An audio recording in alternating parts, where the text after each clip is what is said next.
बिस्मिल्लाहिर्रहमानिर्रहीम। Dear students, अस्सलाम वालेकुम। हम एजुकेशन फॉर ऑल फोरम के ऑफिशियल यूट्यूब चैनल से फिज़िक्स क्लास 9th के लेक्चर नंबर 6 को डिस्कस करना चाह रहे हैं, जिसका टॉपिक है मेजरिंग इंस्ट्रूमेंट्स। लेक्चर नंबर 6 जिसके अंदर हम डिस्कस करेंगे मेजरिंग इंस्ट्रूमेंट्स को। चूँकि हमारे पास ये वाला जो चैप्टर है, इसका जो मेन टाइटल है उसमें हमने देखा, हम जिक्र करते हैं फिजिकल क्वांटिटीज़ का और फिर मेजरमेंट्स का। फिजिकल क्वांटिटीज़ के बारे में तो हम डिस्कस कर रहे थे कि कितनी तरह की हमारे पास क्वांटिटीज़ होती हैं और फिर उनको मेजर करने के लिए हम यूनिट्स जो इस्तेमाल करते हैं, उसके लिए भी हमने एक सिस्टम को डिस्कस किया पिछले लेक्चर्स के अंदर, इंटरनेशनल सिस्टम ऑफ यूनिट्स। और फिर बाद में हमने देखा कि किसी भी फिजिकल क्वांटिटी की वैल्यू को अगर हमने एक्सप्रेस करना हो तो हम कैसे एक्सप्रेस कर सकते हैं, प्रीफिक्सेस की मदद से और साइंटिफिक नोटेशन की मदद से। अब हम जाते हैं मेजरमेंट्स की तरफ कि जब हम किसी भी फिजिकल क्वांटिटी को मेजर करना चाह रहे होते हैं तो उसको हम कैसे मेजर करते हैं। किसी भी फिजिकल क्वांटिटी को मेजर करने के लिए हमारे पास जो इंस्ट्रूमेंट्स होते हैं उनको हम नाम देते हैं मेजरिंग इंस्ट्रूमेंट्स का, जिनमें से चंद एक क्वांटिटीज और उनकी मेजरमेंट्स में इस्तेमाल होने वाले जो मेजरिंग इंस्ट्रूमेंट्स हैं उनका हम जिक्र करेंगे। तो मेजरिंग इंस्ट्रूमेंट्स के हवाले से जब हम बात करते हैं तो मुख्तलिफ जो हमारे पास क्वांटिटीज हैं, फिजिकल क्वांटिटीज हैं, उनको मेजर करने के लिए हम मुख्तलिफ मेजरिंग इंस्ट्रूमेंट्स इस्तेमाल करते हैं। फॉर एग्जाम्पल, अगर आप लोग बात करते हैं लेंथ की, जो कि एक फिजिकल क्वांटिटी है, तो उसकी मेजरमेंट के लिए आप लोग अलग से इंस्ट्रूमेंट्स इस्तेमाल करते हैं।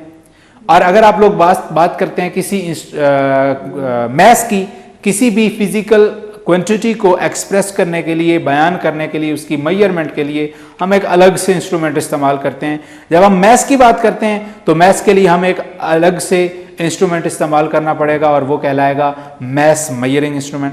तो हम इंस्ट्रूमेंट्स में सबसे पहले हम देखने लगे हैं कि लेंथ किसी भी जिस्म की, किसी भी ऑब्जेक्ट की, कोई दो पॉइंट्स हमारे पास हैं, उनके दरमियान हमने लेंथ को मेजर करना है, किसी चीज की लंबाई की पैमाइश करनी है, तो उसके लिए जो हम इंस्ट्रूमेंट्स इस्तेमाल करेंगे वो कौन कौन से हैं, तो हम डिस्कस करने लगे हैं सबसे पहले लेंथ मेजरिंग इंस्ट्रूमेंट्स। इस 9th के सिलेबस में आप लोग 4 इंस्ट्रूमेंट्स पढ़ेंगे लेंथ की मेजरमेंट में जो इस्तेमाल होंगे, जिनमें से मैं इस लेक्चर के अंदर सिर्फ 2 इंस्ट्रूमेंट्स का जिक्र करूंगा। एक आप लोगों के पास होगा मीटर रूल, जिसको मैंने यहां नीचे बना के भी आप लोगों के सामने दिखाया है, और दूसरा इंस्ट्रूमेंट जो होगा वो आप लोगों के पास है मेजरिंग टेप। तो चूंकि मैंने कहा है कि हम मुख्तलिफ जो फिजिकल क्वांटिटीज हैं उनको मेजर करने के लिए मुख्तलिफ इंस्ट्रूमेंट्स इस्तेमाल करते हैं, और उनमें सबसे पहले हम लेंथ का जिक्र करने लगे हैं। और लेंथ के लिए जो हम इस इंस्ट्रूमेंट्स इस्तेमाल कर रहे हैं वो मैंने कहा है कि वो 4 इंस्ट्रूमेंट्स हैं जिनका यहां पर जिक्र किया गया है आप लोगों के सिलेबस के अंदर 9th क्लास के अंदर, और उनमें से हम 2 का जिक्र करने लगे हैं। 2 को हम डिटेल के साथ स्टडी करेंगे इस लेक्चर के अंदर, बाकी जो 2 हैं वो हमारे पास जो फर्दर लेक्चर्स होंगे उनके अंदर हम उनको डिस्कस करेंगे। तो सबसे पहले हम बात करते हैं जरा मीटर रूल की, या फिर हम इसको मीटर रॉड भी बोलते हैं। जो मीटर रूल होता है इसको हम लेबोरेटरी के अंदर ज्यादातर इस्तेमाल करते हैं। लेबोरेटरी में किसी चीज की लेंथ की हमने पैमाइश करनी हो, या फिर 2 पॉइंट्स के दरमियान डिस्टेंस मेजर करना हो, लंबाई मेजर करनी हो, लंबाई की पैमाइश करनी हो, तो उसके लिए हम इस्तेमाल करते होते हैं मीटर रूल, या फिर इसको हम मीटर रॉड का भी नाम देते हैं। अब ये जो मीटर रूल होता है, नाम से ही जाहिर है इसकी जो लेंथ होती है ना, वो होती है 1 मीटर। कितनी लेंथ होती है? 1 मीटर। और इस पूरे 1 मीटर को हमने मजीद 100 डिवीजन्स के अंदर डिवाइड किया होता है, और वो डिवीजन्स आप लोगों के पास कहलाती हैं सेंटीमीटर्स, यानी इसके अंदर 100 सेंटीमीटर्स होते हैं। मीटर रॉड जो है वो कितना लंबा होता है? 1 मीटर, जो कि सेंटीमीटर्स में एक्सप्रेस करेंगे तो वो बन जाएंगे 100 सेंटीमीटर्स। आप लोग अगर देखें इस फिगर को गौर से देखें तो इसमें आप लोगों को एक मीटर रूल दिखाया हुआ है जिसकी लेंथ यहां से यहां तक 100 सेंटीमीटर्स है। कितने सेंटीमीटर्स है? 100 सेंटीमीटर्स, जो कि बन जाती है 1 मीटर। अब इसमें मैंने इसको एक्सप्रेस किया है 0 से 10 सेंटीमीटर्स, ये आगे मजीद सेंटीमीटर्स को स्मॉल डिवीजन से मैंने शो किया है, फिर 10 से 20, 30, 40, 50, 60 and up to so on आपके पास 100 सेंटीमीटर्स ये बन जाते हैं। So it will be 1 metre that is equal to 100 centimetre. अब मीटर रॉड 1 मीटर लंबा है जिसको हमने 100 उसकी मजीद 100 डिवीजन्स बनाई हुई हैं जिसको सेंटीमीटर्स बोलते हैं। अब बात सेंटीमीटर्स पे ही रुकी नहीं है, हम इन सेंटीमीटर्स को मजीद आगे डिवाइड कर देते हैं। और वो कैसे डिवाइड करते हैं, मैंने यहां पर नीचे अगेन 0 से 1 सेंटीमीटर लेंथ को जरा एक्सपेंड करके आप लोगों के सामने रखा है। हमारे पास जो 1 सेंटीमीटर है उसको मजीद हम 10 हिस्सों में तकसीम कर देते हैं, यानी इसके अंदर हम मजीद 10 डिवीजन्स बनाते हैं। और वो जो डिवीजन्स हैं उनमें हमारे पास जो एक डिवीजन होती है वो कहलाती है मिलीमीटर। मिलीमीटर यानी हमने 1 सेंटीमीटर को मजीद आगे मिलीमीटर्स के अंदर डिफाइन कर दिया है, डिवाइड कर दिया है। So 1 centimetre will be equal to 10 millimetres. सबसे पहले मेरे पास क्या था, मीटर रॉड जो कि है 100 सेंटीमीटर या उसको मैं कहता हूं 1 मीटर लॉन्ग। और उस मीटर रॉड के ऊपर हर जो सेंटीमीटर है उसको हमने मजीद 10 डिवीजन्स के अंदर 10 हिस्सों में डिवाइड किया हुआ है, वो उसके कहलाते हैं मिलीमीटर्स। यानी 1 सेंटीमीटर बराबर होता है 10 मिलीमीटर के। इसको हम 2 पॉइंट्स के दरमियान लेंथ को मेजर करने के लिए इस्तेमाल करते हैं। जब हमने लेंथ की रीडिंग को नोट करना होता है तो उसके लिए हमारे पास जो रीडिंग आएगी वो सबसे कम जो रीडिंग हम इसकी मदद से ले सकते हैं वो है 1 मिलीमीटर, क्योंकि इसका सबसे छोटा दर्जा जो इसके ऊपर नोट किया जा सकता है वो है 1 मिलीमीटर। यानी कम से कम हम इसकी मदद से जो लेंथ मेजर कर सकते हैं दैट इज 1 मिलीमीटर। और जो 1 मिलीमीटर है उसको हम नाम देंगे किसका भला, it is called least count of metre rule. यानी इसको हम नाम देते हैं मीटर रूल के लीस्ट काउंट का।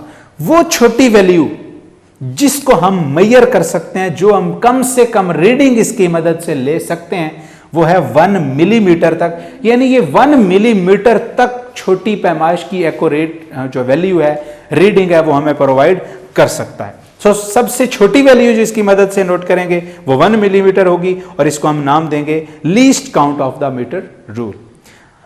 अब बात करते हैं तो कि इसकी रीडिंग हमने नोट कैसे करना होती है।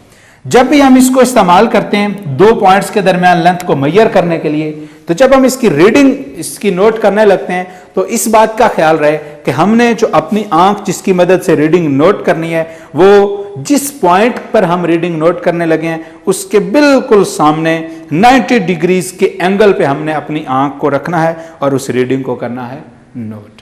तो ये थी चंद एक बातें मीटर रूल के हवाले से जो मैं आप लोगों के सामने डिस्कस कर रहा था। अब हम जिक्र करते हैं जरा मेजरिंग टेप का।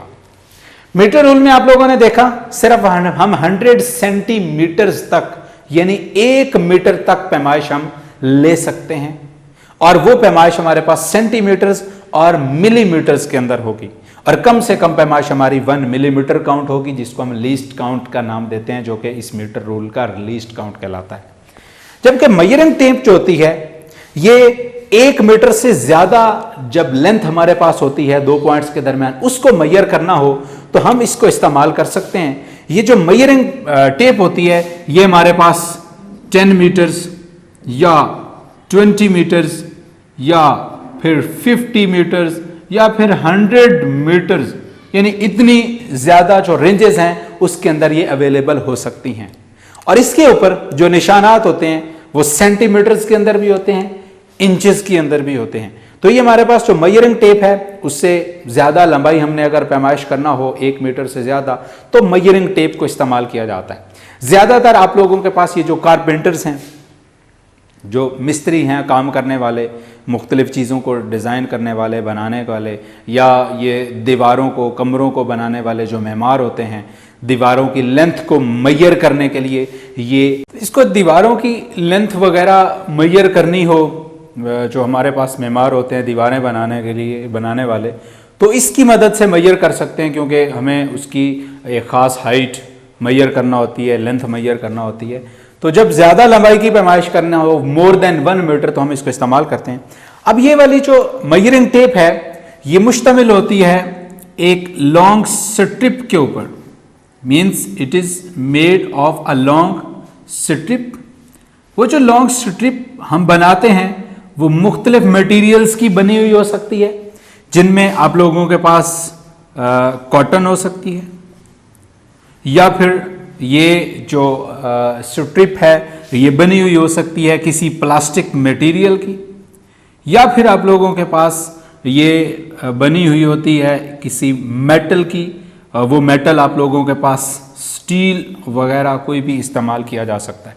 यानी एक लॉन्ग स्ट्रिप पर मुश्तमिल होती है। उस स्ट्रिप के ऊपर मीटर्स के अंदर, सेंटीमीटर्स के अंदर और इंचेस के अंदर जो उसके स्केल्स हैं वो डिज़ाइन किए होते हैं, और उसको हम इस्तेमाल करते हैं लेंथ को मैयर करने के लिए। अब आप लोगों के पास ये बेसिक 2 इंस्ट्रूमेंट्स मैंने डिस्कस किए हैं आप लोगों के सामने, जिसमें एक आप लोगों के पास आ रहा है मीटर रूल और सेकंड वन मैयरिंग टेप है। ये लेंथ मैयरिंग इंस्ट्रूमेंट्स हैं, इनकी मदद से हम लेंथ को मैयर कर सकते हैं, और ये दोनों आप लोगों से पूछे जा सकते हैं शॉर्ट क्वेश्चंस के अंदर, या फिर इनमें से एमसीक्यूज आप लोगों से पूछे जा सकते हैं। जैसा कि फॉर एग्जांपल मीटर रूल है तो इसके एमसीक्यूज में आप लोगों से इसका लीस्ट काउंट जो है वो पूछा जा सकता है। लीस्ट काउंट को मिलीमीटर्स के अंदर अगर हम एक्सप्रेस करें तो वो 1 मिलीमीटर होगा, जबकि उसी लीस्ट काउंट को हम सेंटीमीटर्स में एक्सप्रेस करना चाहें तो 1 सेंटीमीटर 10 मिलीमीटर्स पर मुश्तमिल होता है। हम इसको 10 पे डिवाइड करके इसी लीस्ट काउंट को सेंटीमीटर्स में भी एक्सप्रेस कर सकते हैं। यानी ये लीस्ट काउंट मिलीमीटर्स और सेंटीमीटर्स दोनों में एक्सप्रेस किया जा सकता है। सो आप लोगों से शॉर्ट क्वेश्चंस के अंदर मीटर रूल या फिर मैयरिंग टेप पूछी जा सकती है। ये आप लोगों का लेक्चर नंबर 6, जिसके अंदर हम मैयरिंग इंस्ट्रूमेंट स्टार्ट कर रहे थे, और मैयरिंग इंस्ट्रूमेंट्स में हम लेंथ मैयरिंग इंस्ट्रूमेंट्स पढ़ रहे थे, जो कि हमने सिर्फ 2 पढ़े हैं। इसके बाद मजीद हम 2 लेंथ मैयरिंग इंस्ट्रूमेंट्स पढ़ेंगे अपने नेक्स्ट लेक्चर्स के अंदर। अगर आप लोगों को ये लेक्चर अच्छा लगे, आप इसको लाइक करें, इसको कमेंट करें, यूट्यूब के ऊपर जाके हमारा चैनल सब्सक्राइब करें, और अपने कमेंट सेक्शन के अंदर जाके आप कोई भी बात हमसे पूछ सकते हैं। आज का लेक्चर यहीं पे एंड हुआ। अल्लाह हाफिज़।